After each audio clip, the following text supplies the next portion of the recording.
Good morning, students. It is the first, in the last lecture, we have seen the introduction of 1.2 lesson at On Saying Please by A.G. Gardner. Today, we are going to start this lesson on saying please. The young liftman in the city office who threw a passenger out of his lift the other morning and was fined for the offense was undoubtedly in the wrong. It was a question of please. The complainant entering the lift said top. The liftman demanded top please, and this concession being refused, he not only declined to comply with the instruction, but hurled the passenger out of the lift. What happened? One day, in the city office, there came one passenger, and he said the liftman, top. The liftman demanded that passenger, please, you have to say it, top please. The problem is aroused from this point. की एक दिवस काय झालं, city ऑफिसमध्ये liftman होता आणि त्या ठिकाणी एक पॅसेंजर आला आणि त्या पॅसेंजरने म्हटलं की वरती घेऊन चल. लिफ्टमॅनने म्हटलं की कृपया वरती असं तुम्ही म्हणा. But this thing was refuse, this request was refuse by the passenger. परंतु लिफ्टमॅनची ही जी काही रिक्वेस्ट होती ही त्या पॅसेंजरने रिफ्यूज केली, नकार दिला ह्या सगळ्या गोष्टीला की नाही मी प्लीज म्हणणार नाही, आणि वाद ह्या ठिकाणून उत्पन्न झाला. What happened that he not only ready, the liftman not only ready to following the instruction of that passenger, but he hurled him out, he threw him out. लिफ्टमॅननी काय केलं, त्यांनी त्याची सूचना तर मान्य केलीच नाही पॅसेंजरची की वरती घेऊन चल म्हणून, त्यांनी बटन काही दाबलीच नाही वरती जाण्याची. त्याच्याऐवजी त्यांनी त्या पॅसेंजरला घेतलं आणि धक्का मारून बाहेर काढून टाकलं. ह्या सगळ्या गोष्टीसाठी लिफ्टमॅनला पनिश सुद्धा करण्यात आलं, त्याच्यावर दंड सुद्धा ठोकवण्यात आला. It was a question of please. The complainant entering the lift said top. The liftman demanded top please. हा प्रॉब्लेम तोच होता, टॉप प्लीजचा. And this concession being refused, he not only declined to comply the instruction, but hurled the passenger out of the lift. He threw the passenger out of the lift. This, of course, was carrying a comment of manner too far. Yes, this, of course, that looking towards the position of the liftman, he was demanded the thing that is too far. की त्याच्याकडे बघितलं, liftman सारख्या माणसाने एवढी गोष्ट म्हणणे की समोरच्याला की टू प्लीज म्हण, ही गोष्टची आवाजवी त्यांनी अपेक्षा केली होती असं त्याला वाटत होतं त्या पॅसेंजरला. Discourtesy is not a legal offence.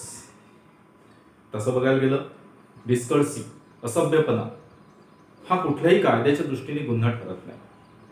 And it does not excuse assault and battery. आणि हे कधीच असॉल्ट आणि बॅटरी म्हणजे मारहाण करणे, असॉल्ट अँड बॅटरी म्हणजे मारहाण करणे, मारहाण करण्यास कधीच प्रवृत्त म्हणजे कधीच परमिशन देणार नाही, कशीच परवानगी देणार नाही ह्या सगळ्या गोष्टीसाठी. If a burglar breaks into my house and I knock him down, the law will acquit me. If a burglar म्हणजे चोर, he came into my house and if he had broken my house, the law will give me the permission to punish him. मी समजा त्याला मारलं तरी चालेल. समजा चोर माझ्या घरी आला आणि त्यांनी माझं घर फोडलं, घर तोडून तो आतमध्ये आला, तर नक्कीच मला कायदा ही परमिशन देते की मी त्याला पनिश करू शकतो, मी त्याला मारू सुद्धा शकतो. आणि लॉ मला त्यासाठी काहीच करणार नाही. लॉ मला सोडून देईल, कायदा मला सोडून देईल. And if I am physically assaulted, it will permit me to retaliate with reasonable violence.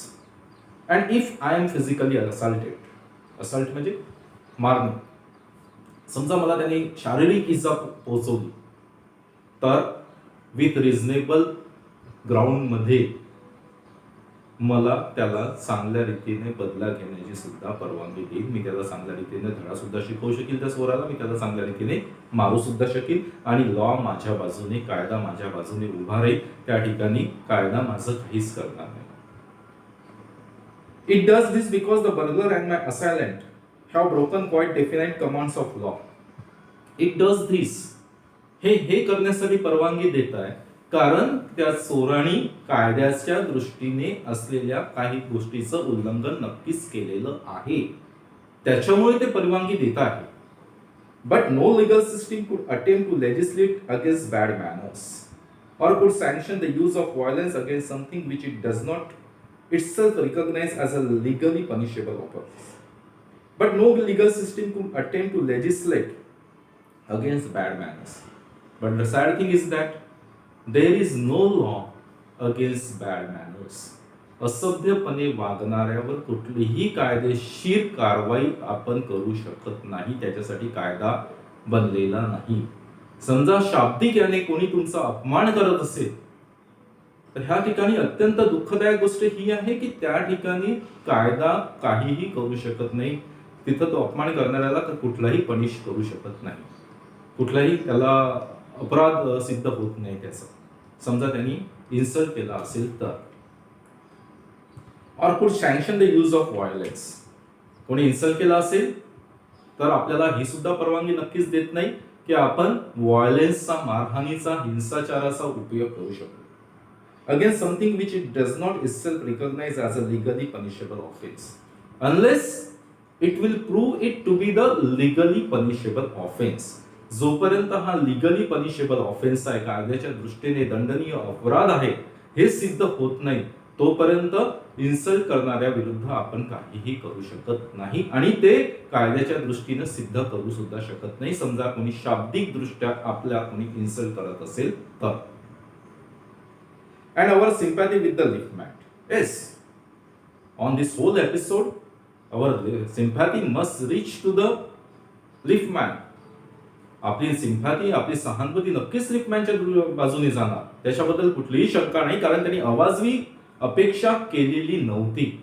भलेही त्या प्रवाशाला असं वाटत होतं की ती अवाजवी अपेक्षा आहे त्याची, प्लीज म्हणणे, परंतु त्याची अपेक्षा काही अवाजवी नव्हती. ते सभ्यपणाची अपेक्षा करणे हे सगळ्यांकडूनच, कारण आपण एक सिव्हिल सोसायटीमध्ये राहत असताना ही अपेक्षा करणे हे सगळ्यांकडूनच मान्य होण्याला एक गोष्ट आहे.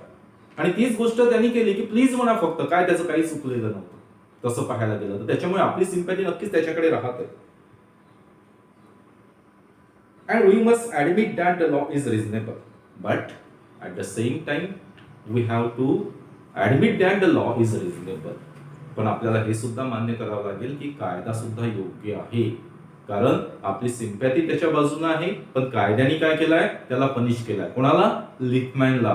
कारण तसा काय कोणाचा इन्सल्ट करण्यास विरुद्ध आपण त्याला फिजिकली असॉल्ट करू शकत नाही, त्याला शारीरिक इजा पोहोचवू शकत नाही. त्याच्यामुळे कायदा सुद्धा बरोबर आहे हे सुद्धा आपल्याला म्हणावं लागेल. म्हणजे दोन्ही बाजू ह्या ठिकाणी बरोबर आहे. लिफ्टमॅनची मागणी सुद्धा बरोबर आहे, परंतु त्याला पनिशमेंट केली, त्याच्यामुळे कायदा सुद्धा बरोबर आहे.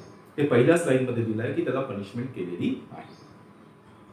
It would never do if we throw were at a liberty to box people's ears because we do not like their behaviour or tone of their voices or scowl of their faces. It would never do if we were at the liberty to box people's ears. To box people's ear. घेणे आणि एक मुक्का मारणे याची कधीही समजा कोणाचा आपल्याबद्दल वागण्याचा हेतू बरोबर नाही, वागण्याचा टोन बरोबर नाही. समजा त्यांनी आवाज वाढवून बोलला आहे किंवा त्यांनी कपाळावर खूप आठ्या आणून बोलला आहे, आपल्याला कुठलाही अधिकार नाही की त्याला आपण घेऊन एक ठोसा मारू. हा कुठलाही पण अधिकार आपल्याला कायदा देत नाही किंवा कुठल्याच गोष्टीने आपल्याला हा अधिकार नसतो. Our fist would never be idle. समजा असं झालं असतं की आपल्याला परमिशन दिली असती तर आपल्या ज्या मुठी आहे त्या कधीच रिकाम्या राहिल्या नसत्या. इडल म्हणजे रिकाम्या राहणे, त्या नेहमी ठोकठाकच करत राहिल्या असत्या लोकांना. चांगला नाही बोलला, घे मार. चांगला नाही केलं, दे ठोक. तू माझ्यासोबत बोलताना आठ्याच का ठेवलं, मार. हे असंच चालू राहिलं असतं. And the gutters of the city would run with blood all day. आणि काय झालं असतं की गटर्स ऑफ द सिटी, आपल्या शहरातले जे काही नाले आहेत त्याच्यातून घाण नसती वाहली तर लोकांचं रक्त वाहत राहिलं असतं. So all the things that come into the first paragraph of On Saying Please, की ऑन सेइंग प्लीजच्या पहिल्या पॅरेग्राफमध्ये ह्या सगळ्या गोष्टी आलेल्या आहे की आपल्या मॅनर्सला किती महत्व आहे, बोलण्याच्या पद्धतीला किती महत्व आहे. एक साधा लिफ्टमॅननी आपल्याला शिकवून दिलं की खरोखर प्लीज म्हणायला पाहिजे होतं, परंतु प्लीज नाही म्हटलं त्याच्यामुळे त्यांनी जे केलं ते कृत्य सुद्धा अयोग्य होतं, असं हे पहिल्या पॅरेग्राफमध्ये दिसत आहे. आता नेक्स्ट याच्यामध्ये आपण पाहूया नेक्स्ट लेक्चरमध्ये की समोर काय होतं.